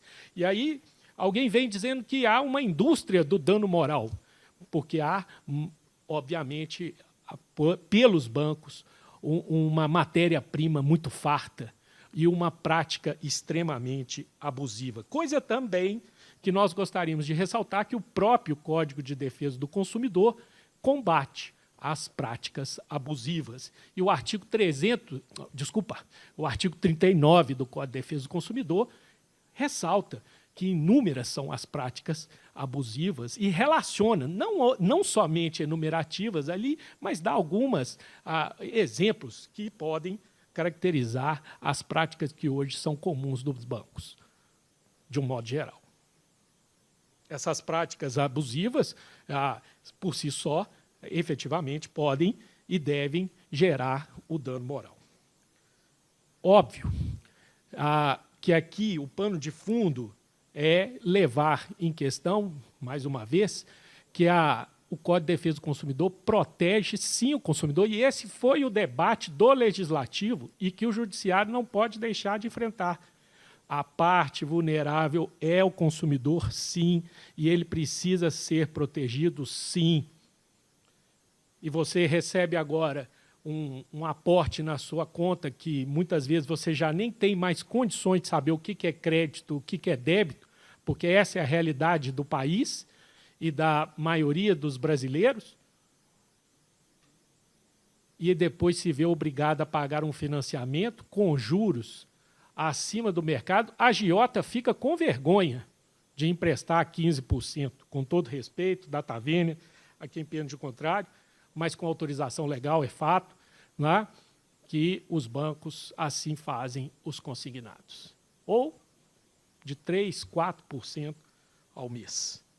E depois exigem do consumidor conduta proativa, positiva, contratar advogado, e ele assim ainda, no final, só terá o valor daquilo que efetivamente teve de gasto ou de dano material, sendo que o dano moral não pode ser presumido. Isto, a Ordem dos Advogados, Seção Minas Gerais, não concorda. E aqui caminhando para o fim, obviamente para não ficar estendendo. Esta audiência pública, a Ordem dos Advogados propõe que o dano moral seja efetivamente presumido. Mas não só isso, que o ônus de prova seja efetivamente da instituição para demonstrar que eles devem prestar contas daquilo que está sendo contratado e daquilo que está sendo exigido. Não cabe ao consumidor, e muitas vezes não se chega, e quem já contratou algum empréstimo sabe do que eu estou dizendo, não se chega a nenhum contrato, nenhuma formalidade, e muito que se chega também quase que não se entende. Esse judiciário está cansado de anular ou de determinar a devolução de parcelas cobradas indevidamente pelos bancos. Isso já é recorrente neste tribunal e em qualquer tribunal deste país. Ora, então, se deseja uma conduta positiva, uma boa-fé objetiva, e aqui eu vou dizer o seguinte, o dano moral presumido viola, aqui neste caso, a autonomia privada. As partes, ou pelo menos a parte, o consumidor, nunca quis contratar este empréstimo e agora é obrigado a pagar não só o empréstimo, como os juros, como também contratar um advogado, como também buscar todos os meios e mecanismos judiciais ou extrajudiciais para resolver um problema que não foi ele que criou. E, muitas das vezes, além de tudo, ele é vítima de golpe. Doutor Carlos, mais um minuto. Claro, excelência. Portanto, então, caminhando para o fim e assim considerando, nós gostaríamos que fosse dado, né, a interpretação ao dano moral presumido, observando não só o artigo 42, que é a repetição do indébito, observando a súmula 54 do STJ, que é a colocação de juros a partir do evento danoso e não a partir da sentença, e pedindo que, se ao enfrentar o tema e encarar como dano moral, que se faça valer o dano moral efetivamente, que resolva e que impeça que essa prática se transforme em um ato corriqueiro neste país e neste Estado. Muito obrigado, excelência, pela atenção. Muito obrigado a todos. Meu agradecimento, doutor Carlos Henrique Soares. Concedo agora a palavra à Defensoria Pública do Estado de Minas Gerais, na pessoa do doutor Ricardo Salles Cordeiro.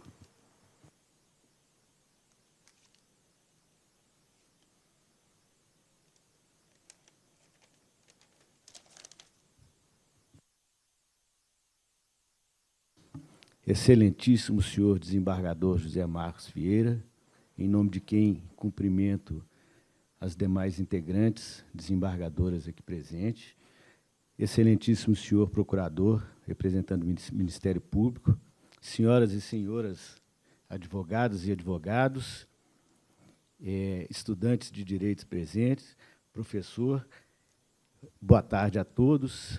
A Defensoria agradece esse espaço concedido nesse IRDR, até porque afeta diretamente aqueles que são assistidos pela instituição.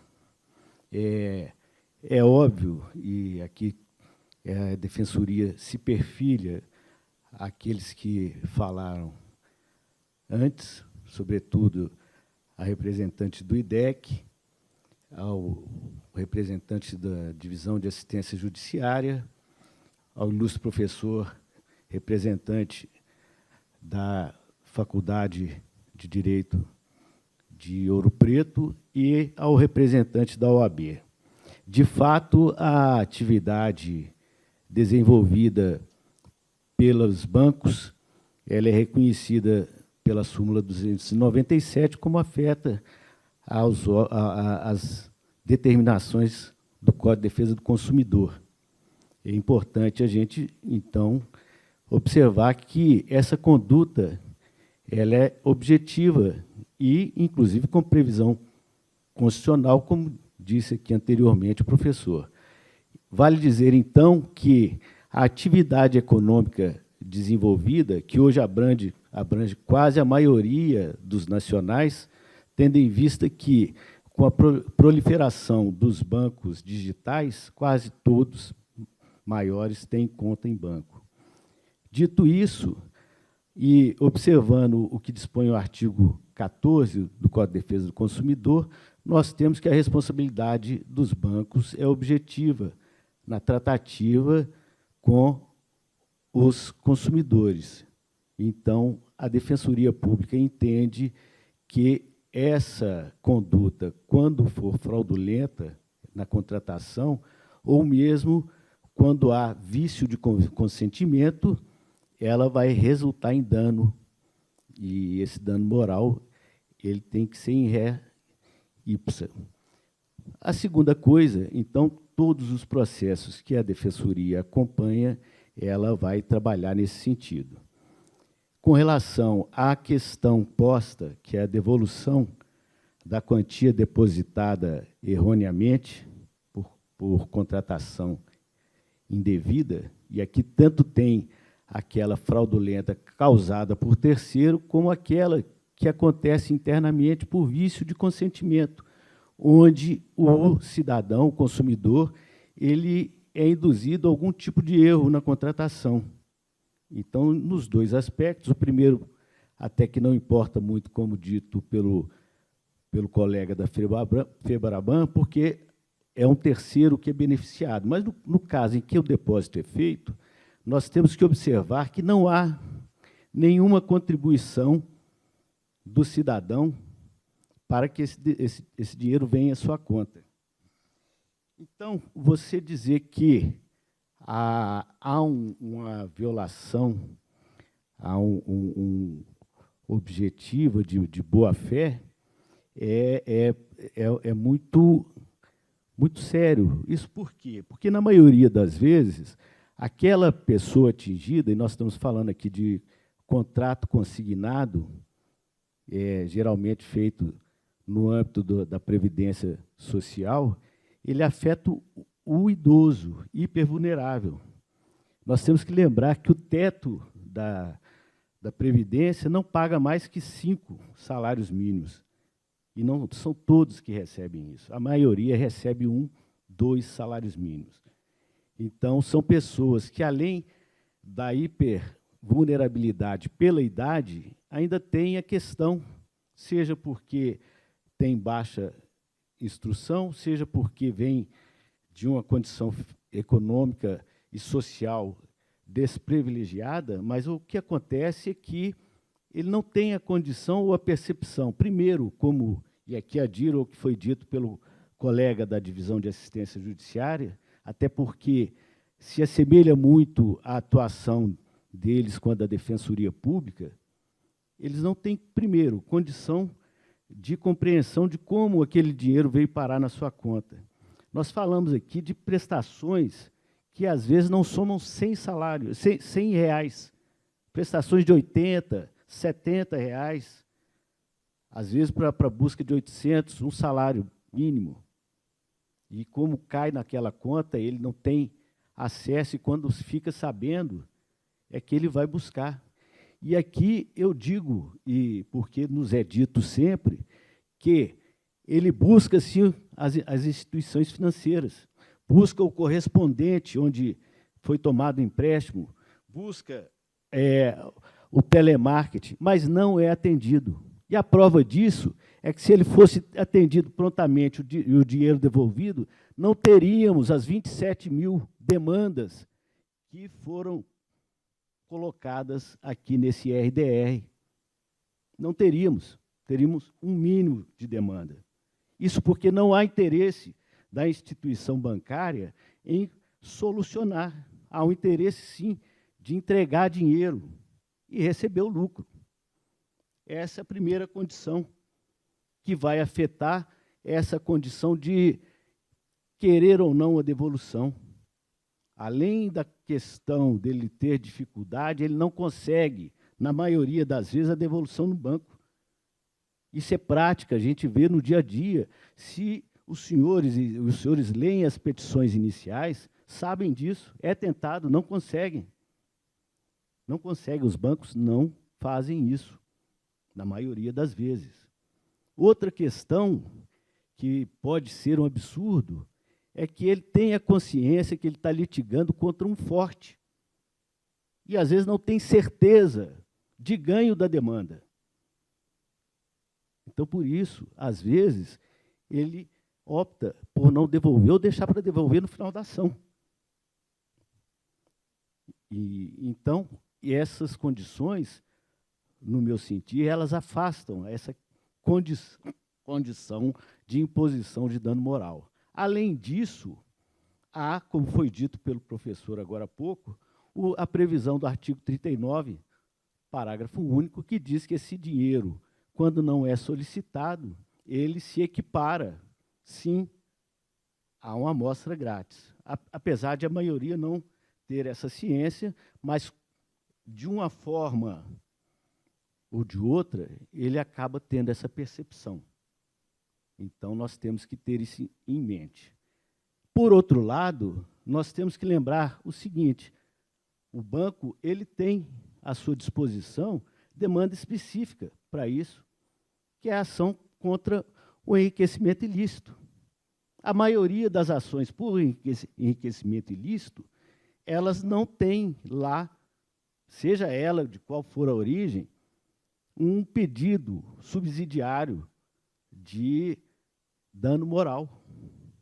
Até porque, nesse caso específico, não foi ele que contribuiu para que esse dinheiro fosse colocado.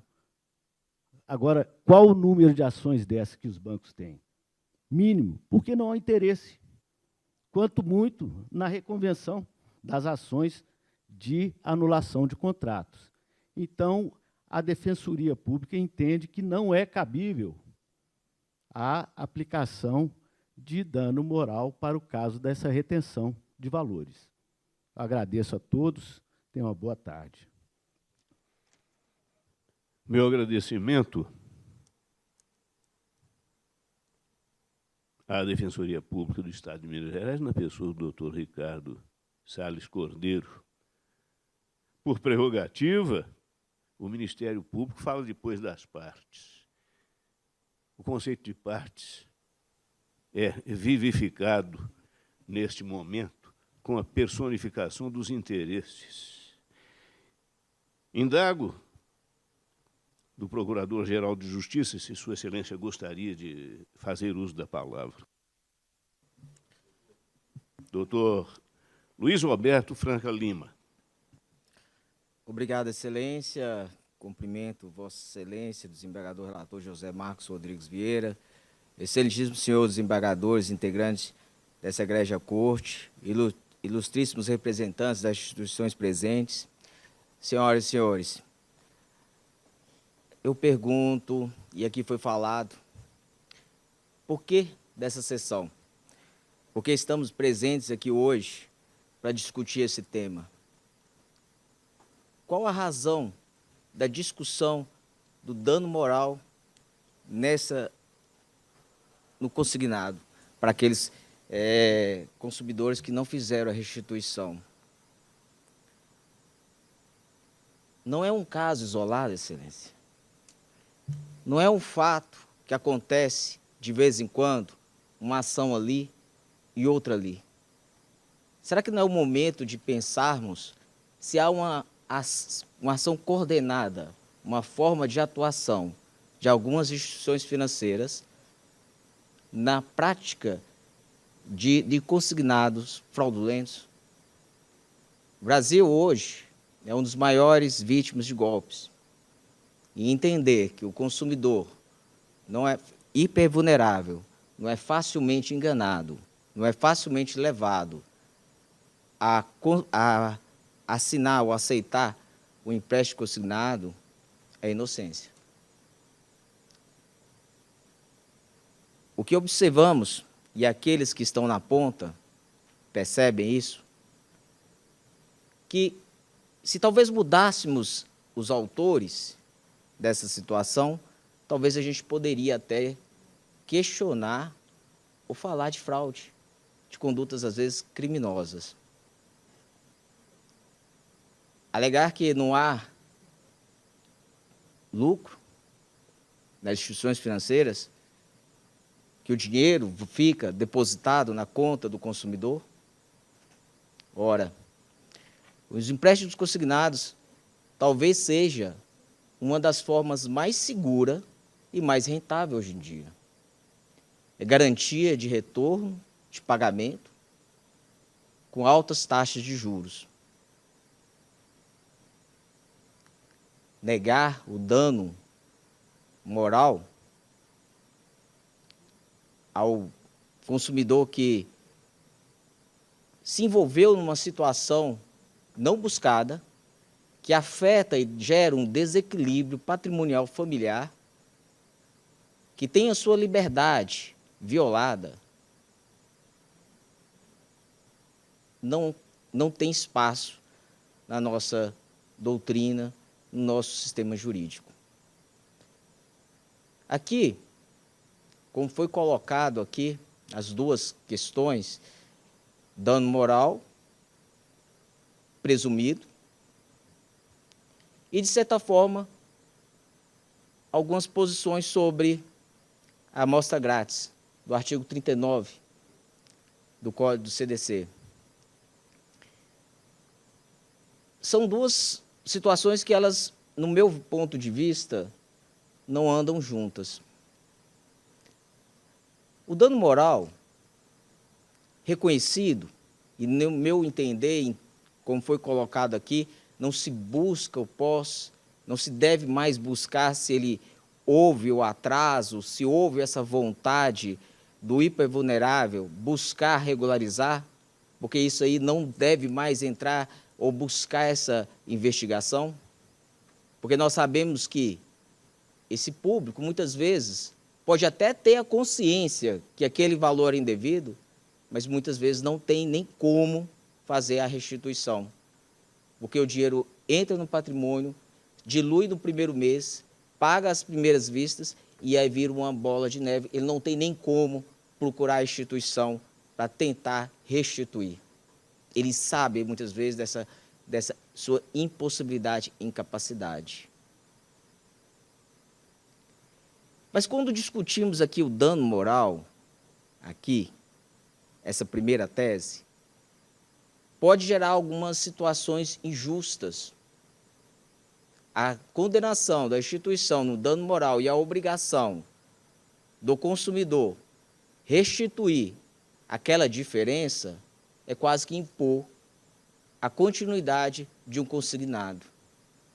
Porque muitas vezes ele não tem, mesmo com aquela condenação, condição de pagar essa diferença. A tese aqui falada, embora não foi apenas usada da amostra grátis, onde aí já não discutiríamos o dano moral. Na amostra grátis, o consumidor recebe aquele valor e ele não tem mais a obrigação de restituir. Então, portanto, não mais discutiríamos dano moral. Não haveria essa necessidade de discutir valores de dano moral. Apenas a perda do valor depositado. Porque, no segundo Código de Defesa do Consumidor, ele é uma liberdade do consumidor devolver. Não forma relação jurídica. E assim, ainda não devolver, ele não seria obrigado. A instituição que posteriormente continuasse a fazer ou fizesse algum tipo de cobrança, sim, devolver aqueles valores como determina o Código de Defesa do Consumidor em dobro.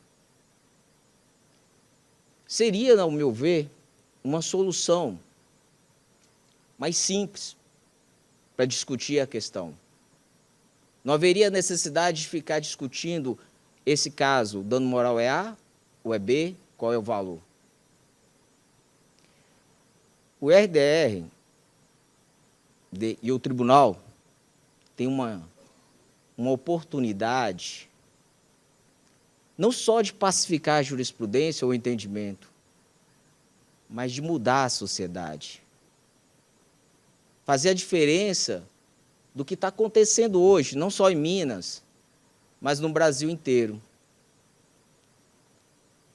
Essa proliferação de consignados, onde as instituições bancárias, algumas, ao incentivo, metas aos seus gerentes, aos pracinhas, como diz o Febraban, para obter o máximo de consignado. Eles compram uma folha, o Estado vende uma folha de pagamento para uma determinada instituição e ela paga esse valor por aquela folha e busca ali obter o lucro.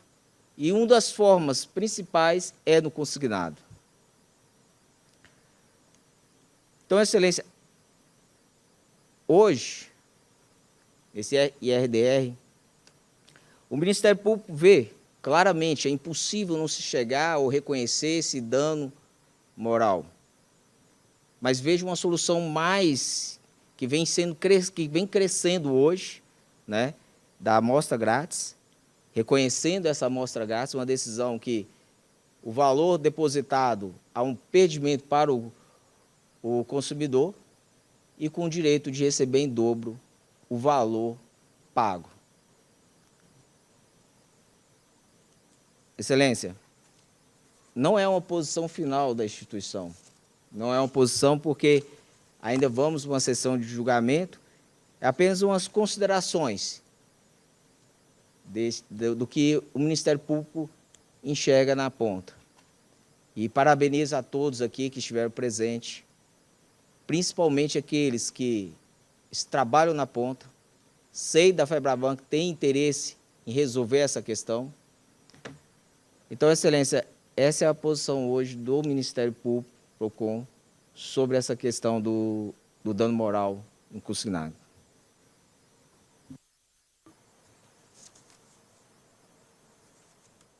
Muito obrigado, doutor Luiz Roberto.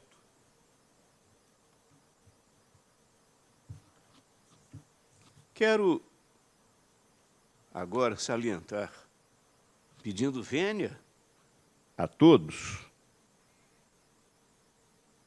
para um verbo no infinitivo, situado no parágrafo 1º do artigo 983 do CPC, para instruir o incidente, o relator poderá designar data para, em audiência pública, ouvir depoimentos de pessoas com experiência e conhecimento na matéria. Eu quero fazer um paralelo, lembrando de passagem até a observação do Dr. Carlos Henrique Soares. Também, no processo individual, os debates orais, as alegações finais dos advogados em audiência integram a instrução processual e são de suma importância Ainda que nem todos os advogados deem a elas o devido valor. É importante lembrar que há juízes que têm verdadeira sideração pelas matérias de direito. No momento que precede ao final da audiência, e que pode ser, portanto, imediatamente anterior à sentença, sabido que há juízes que gostam de decidir em audiência, deve o advogado chamar a atenção do juiz para questões de fato que, porventura, possam conduzir a resultado inteiramente diverso daquele que o juiz esteja a enxergar, quem sabe até ávido por descer uma biblioteca e fazer citações doutrinárias. Por outro lado, há causas decididas em audiência, há julgadores que têm o hábito de julgar em audiência. E é tão grande o risco de o juiz sentenciar com base no depoimento das testemunhas, exatamente pela imediatidade íncita à audiência. É preciso que o advogado mostre nos autos ao juiz, nos debates orais, o documento que prova o contrário do que disse a testemunha, para não ser surpreendido com o julgado contrário, sabendo até que os embargos declaratórios não serão a melhor via para tentar reendereçar o raciocínio do juiz. Esta audiência pública traz aqui a matéria de direito e a matéria de fato com a exaustão do contraditório. Da maior importância, esta audiência pública, que muito orienta o julgador. Quero assinalar que este IRDR, tema 98, provoca uma perplexidade, com pelo menos 3 indagações que aqui foram discernidas e que serão decididas dentro do prazo legal. Seria de se perguntar: há autonomia entre a caracterização da vantagem patrimonial, saque do empréstimo, e a configuração do dano moral? Este, o viés científico que envolve a definição da questão jurídica. Outra indagação: o comportamento posterior do consumidor desnatura o dano moral? E o comportamento anterior do fornecedor é suficiente em si para caracterizá-lo? E a terceira indagação: há concurso de culpas relativamente a reflexos distintos, com repercussão qualitativamente diferente, patrimônio material versus patrimônio imaterial? Temos aí, portanto, o balizamento deste IRDR. Reitero que terá sido da maior utilidade a ponderação de cada um dos interesses que se entrechocam, que se entrecruzam, para que encontremos a solução que consulte a todas as variáveis e ofereça o resultado cabível.